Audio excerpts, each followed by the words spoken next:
గుజరాత్లోని ప్రముఖ పుణ్యక్షేత్రంలో విషాద ఘటన జరిగింది. పంచమహల్ జిల్లాలోని పావగఢ్ శక్తిపీఠంలో రోప్వే తీగ తెగిపోవడంతో 6 దుర్మరణం చెందారు. పావగఢ్ కొండపైకి సరుకు రవాణా చేసే కార్గో రోప్వే తెగిపోవడంతో ప్రమాదం జరిగింది.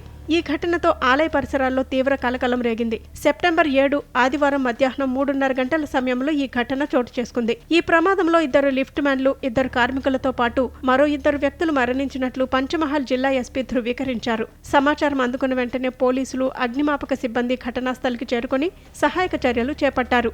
మృతదేహాలను పోస్టుమార్టం నిమిత్తం ఆసుపత్రికి తరలించారు.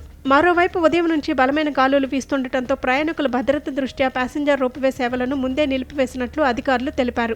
ఈ ప్రమాదం కేవలం సరుకు రవాణా రోప్వేలో మాత్రమే జరిగిందని స్పష్టం చేశారు. సుమారు 800 మీటర్ల ఎత్తులో ఉన్న మహాకాళి అమ్మవారి శక్తిపీఠానికి ఏటా 25 లక్షల మంది భక్తులు వస్తుంటారు. ప్రమాద వార్త తెలియగానే భక్తులు తీవ్ర భయాందోళనకు గురయ్యారు. సాంకేతిక కారణాలతోనే ఈ ప్రమాదం జరిగిందా లేక మరేదైనా కారణం ఉందా అనే కోణంలో అధికారులు దర్యాప్తు చేపట్టారు. పూర్తి స్థాయి విచారణ తర్వాతే ప్రమాదానికి గల ఖచ్చితమైన కారణాలు తెలుస్తాయని ఎస్పీ వెల్లడించారు.